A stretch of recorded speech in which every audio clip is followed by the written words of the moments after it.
V bistvu, bilo je po pričakovanjih. To se sliši zelo hladno, pa zelo pragmatično, ni.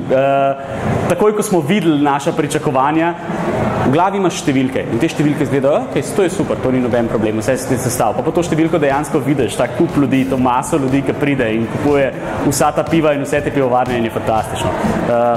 Užival sem od začetka do konca, to je popolna laž, na začetku je bil totalni kaos, je bilo grozno, ampak potem pa res začeli uživati tako, ker so, upam, da vsi gostje uživali in vsi Restauracijov smo imeli danes 14 različnih stojnic, mislim, da je nekje okoli 140 piv šlo naokrog, par sodov ni bilo konstantnih, so se menjali.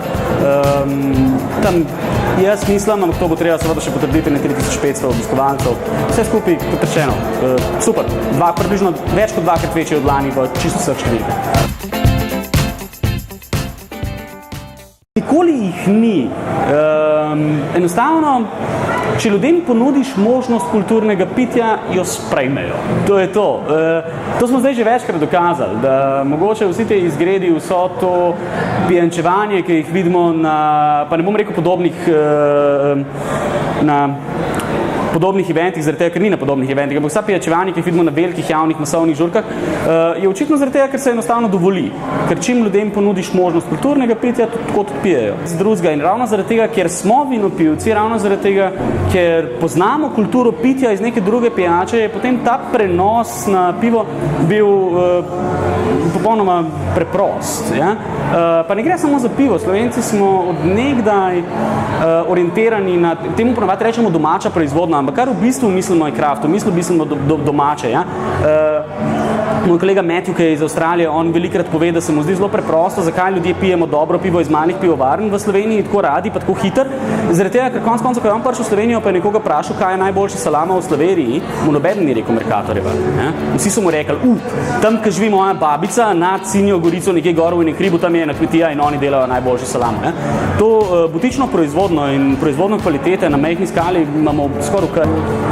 Jaz bi rad in jaz si želim, da praktično ni primerjave. To sta festivala za popolnoma različnim motivom. Ja? Tu želimo obiskovalcem ponuditi, da odkrijejo čim več novih okusov iz čim več različnih pivovarn, čim več različnih verov, ja? In uživajo v tem. V Laškem poskušajo ponuditi ljudem, da ga orang zažura. Nič slabega s tem, nič nima prav dobri žurki, ja? Ampak motiv samega festivala je drugačen.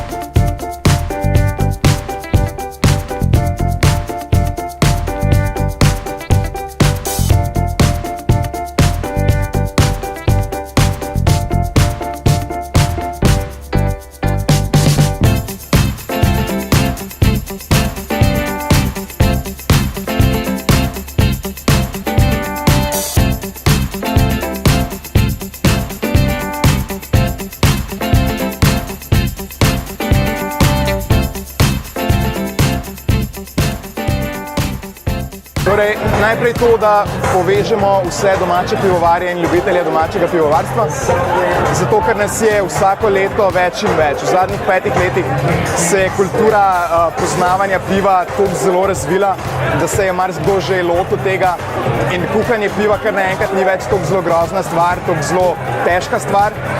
Tako da si pač enostavno delimo informacije, probamo pomagati drug drugemu, probamo se zorganizirati. V planu so razni pikniki, recimo tudi, kjer se kuha pivo, in pa seveda na dolgi rok je plan, da se lobira, da se določeni zakoni glede piva tudi malo uredijo, samo zato rabimo najprej člane. Član je zelo simpel postati. Najlažje je na dogodkih, kot je sejem piva, kjer imamo sprintane pristopne izjave. Ena zelo simbolična članarina je 5 evrov. Da se pa tudi preko spletne strani, da se elektronsko plača članarino, elektronsko se da oddati pristopno izjavo. Priporočam pa, da se včlanijo ljudje na sejmu piva in na podobnih dogodkih, kjer smo prisotni.